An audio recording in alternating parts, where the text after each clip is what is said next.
Hello and welcome back. We are so happy you decided to spend some of your valuable time with us today. Yeah, and we really mean it when we say valuable time. Because today we're jumping into a topic that, honestly, I think about every single morning. Oh, really? Especially when I'm rushing to get ready. It's one of those feelings everyone gets. It is universal.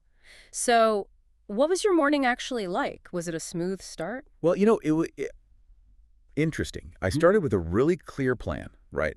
Make coffee, pack my bag, leave the house. Simple. Sounds easy enough. But then, suddenly I was rushing around doing these little tiny things.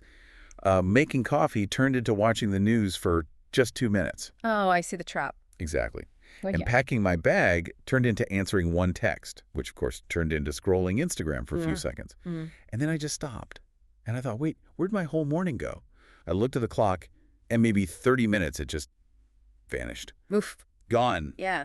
They didn't go anywhere Nice. useful. That is such a familiar feeling. It happens to me too, but sometimes it feels bigger, you know? Yeah. Like I'll finish a whole week and I honestly can't even remember what I really did. Right. It's just a blur of work, phone, messages, repeat, and maybe, if we're being honest, a little too much snacking in between. Snacking totally counts as an activity, right? Of course. But seriously, that feeling, that speed where you're so busy but you don't feel like you're actually achieving anything meaningful, it brings up a really deep question. What's that? How much of our life do we actually live on purpose versus how much do we just lose? Yeah. Lose to the rush and all those little distractions. That truly is the core of it, isn't it? Yeah. We all share that feeling of being busy, but sometimes feeling a little empty inside. Yeah. We all say, I'll do it tomorrow. I'll start that project tomorrow, or I'll organize my notes later. It's the classic procrastination trap. And that trap is so dangerous.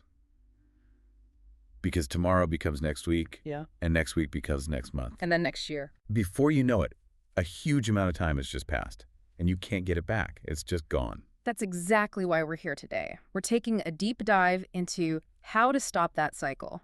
We are calling this Deep Dive. Don't waste your life.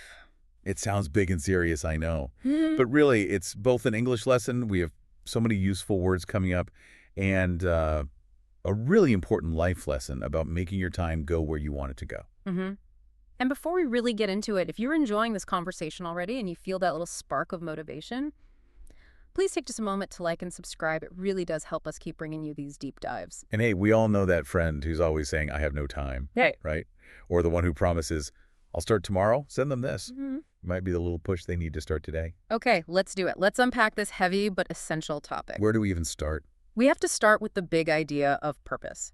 It sounds like this grand philosophical thing, but really it's very simple.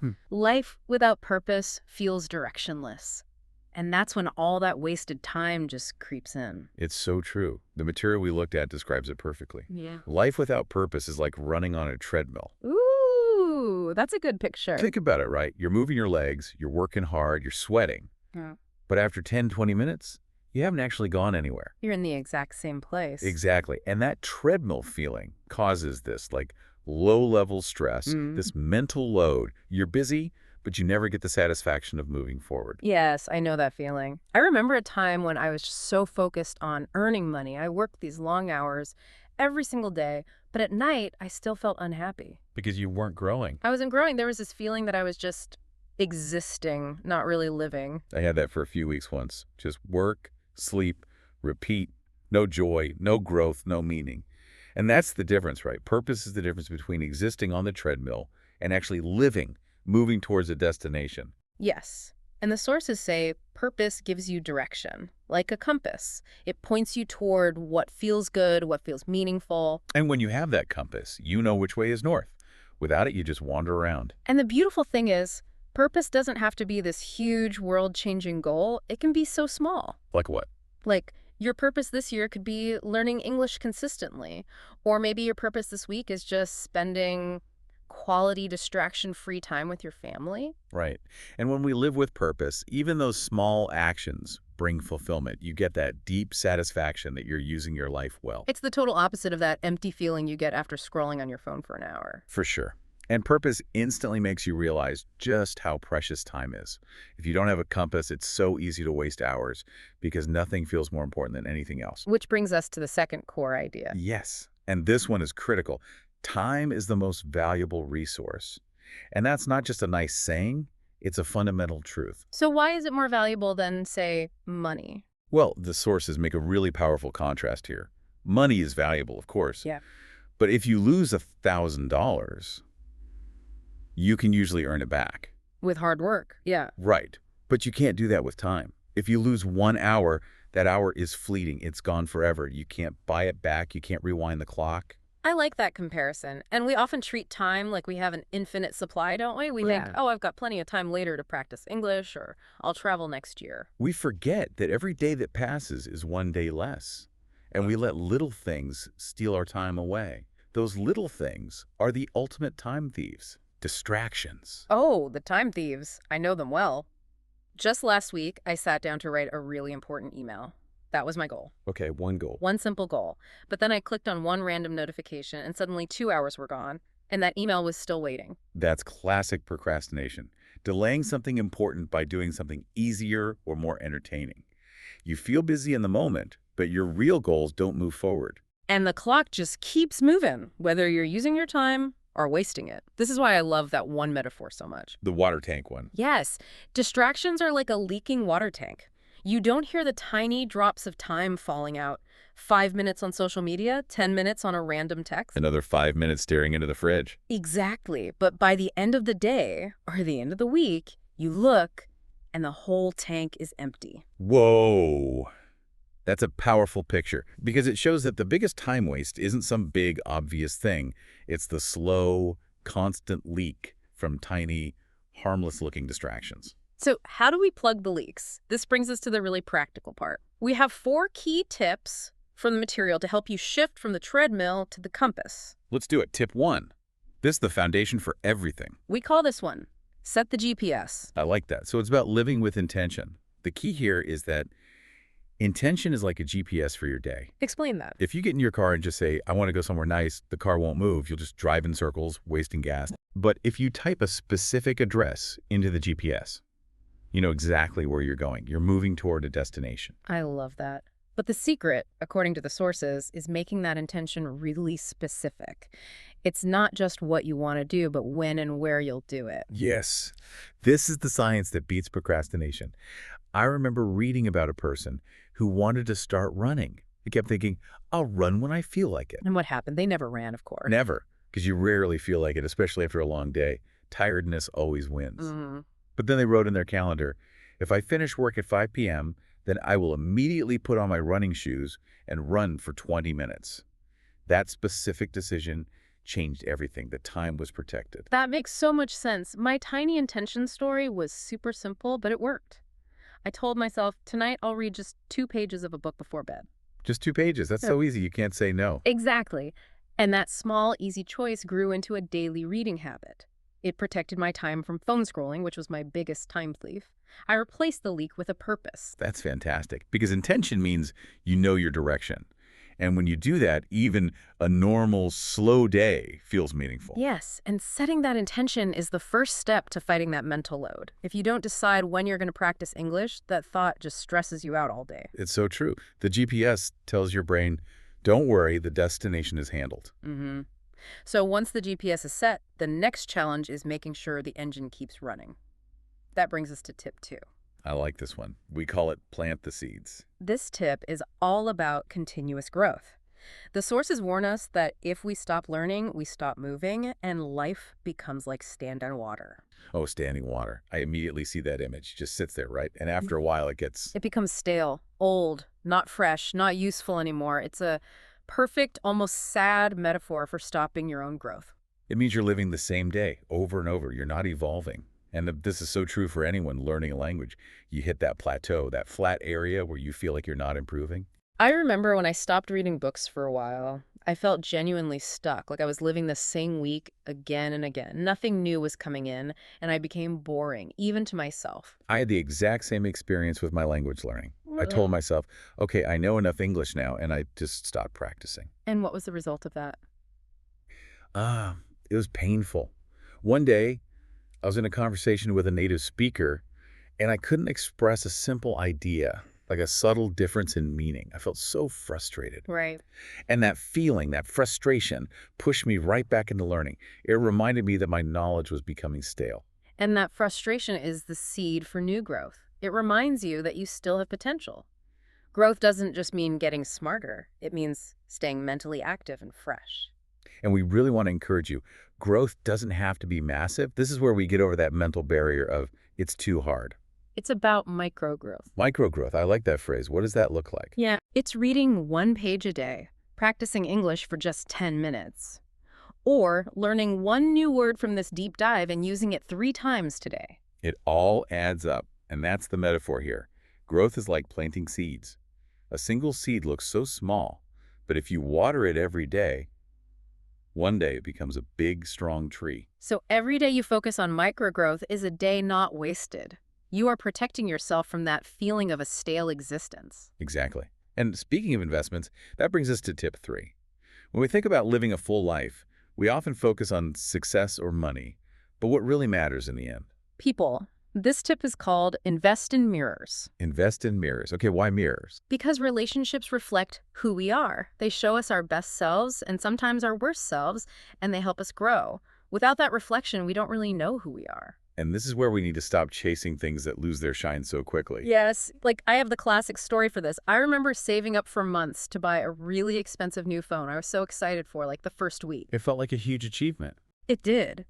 But after 7 days, it was just another object on my desk. The excitement was totally fleeting. It just passed so quickly. I can absolutely relate. I once spent weeks saving for a beautiful dress. I wore it maybe 3 times, and now it just hangs in my closet. Right. But the deep, loud, stomach-hurting laughter I shared with my best friend that summer, just talking about nothing. That memory is still alive. Yes, it's still giving me happiness right now. And that's the difference between temporary happiness from an object and lasting fulfillment from connection. That's the core message. Things lose their shine, but relationships keep giving. They're a treasure that multiplies over time. Think about your happiest memories. They almost always involve people, don't they? Family dinners, long talks with friends, celebrating a small win. So if you want to live fully, don't spend all your time chasing objects. Invest in people. Love and connection are the only treasures you can't buy, and they never become stale. That is so powerful. Okay, on to the final tip. This one might be the most challenging for a lot of us because it's about the difficulty of just starting. We call this one, don't wait for someday. And we have to state the danger clearly. Someday is the most dangerous word in life. Oh, someday. That beautiful, magical word that almost always means never. It's where all great intentions go to die. Someday I will start that business. Someday I will travel. And you just wait for the perfect moment. I know this one so well. I dreamed of learning the guitar for years, and I always said, I'll start when I'm less busy. Of course, less busy never comes, does it? Life is always busy. Never. One day I finally picked up the guitar, and all I could think was, why didn't I just start this earlier? I wasted years waiting. I had the same frustrating experience with fitness. I kept saying, I'll join the gym after this month or after the holidays. Yep. A whole year passed, and I was still waiting. So what finally changed? How did you break that cycle? I finally just went. I took that one small, difficult step and walked through the gym doors. And that's the secret right there. Action creates momentum. Right. You don't need to climb the whole mountain today. You just need to take that first tiny step. You create that energy, that force that keeps you moving forward. That's the definition of momentum. And often that first step doesn't even have to be big. No, not at all. There's something called the 2-minute rule. If a task takes less than 2 minutes, just do it now. Or if it's a big task, just commit to doing it for 2 minutes. So you want to write a book, just write one sentence. Exactly. Want to clean your room? Just pick up one piece of trash. It defeats that mental block, and once you start, momentum takes over. You have to embrace the reality that life is just too short to keep waiting for someday. Start today, even if it's small. One small step today can become the big victory you'll thank yourself for tomorrow. And that brings us to our next section, where we make sure you have the key words to talk about all these ideas clearly in English. It's time for our vocabulary corner. We've got 8 super useful words from today's deep dive. Ready. Let's go slowly and clearly, with the definition and a good example for each one. Okay, I'll start. Our first word is fulfillment. The meaning is a deep, lasting feeling of satisfaction or happiness you get from doing something meaningful. Example. She felt great fulfillment when she finally finished her long-term English course. Okay, number 2, fleeting. The meaning is something that lasts for only a very short time. It passes quickly. Example, the joy he got from buying the new gadget was fleeting. It disappeared after just one day. Number 3, procrastination. Meaning, the habit of delaying something important by doing easier or less important things instead. Example, his procrastination led him to watch funny videos for hours instead of finishing his work assignment. Number 4, distractions. Meaning, things that take your attention away from what you should be focused on. Example, too many digital distractions were the main reason his time tank felt empty by the end of the day. Number 5, intention. The meaning is a clear, specific aim or a detailed plan for what you want to do. Example, her specific intention was to study new vocabulary for 15 minutes immediately after dinner. Number 6, embrace. This one means to accept something, especially a challenge or a change, willingly and with courage. Example, he decided to embrace the challenge of the new job opportunity, even though it scared him. Number 7, momentum. The meaning is the energy or force that keeps something moving forward once it has started. Example, after taking that first difficult step, she had the momentum to finish her entire study schedule for the week. And number 8, stale. Meaning, lacking freshness, energy, or interest, old and unexciting. Example, his daily routine became stale because he never tried new things or sought continuous growth. That was a great list. And now we want to leave you with something you can actually do right now. Yes, remember what we said about someday. Don't wait. Here are 3 tiny actions you can take today. First action, pick one 10-minute task you usually put off, maybe practicing English conversation, and set a clear, specific intention. Write it down. English speaking practice, 7:15 p.m. Second action, define one tiny purpose for your evening. Maybe it's a completely distraction-free dinner with family phone off, or to learn just one new word from our list. Micro growth. Third action, invest in mirrors. Text or call a friend you haven't spoken to in a while. Don't talk about work, talk about life. Just tiny steps to create instant momentum. So let's do a quick recap of everything. Okay, 4 essential ways to move from the treadmill life to a life of fulfillment. Set the GPS. Live with intention. Plant the seeds. Always seek growth. 3, invest in mirrors. Prioritize relationships. And 4, don't wait for someday. Action creates momentum. That's the core message, really. Use your time with purpose, use it for connection, and use it for growth. That is the opposite of a wasted life. Don't waste your precious fleeting life waiting for someday to arrive.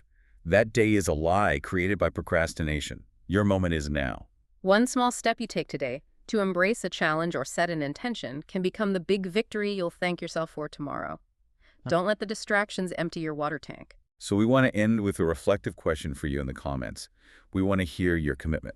What is one small step, just one tiny thing, you will commit to taking today to avoid that feeling of a stale existence?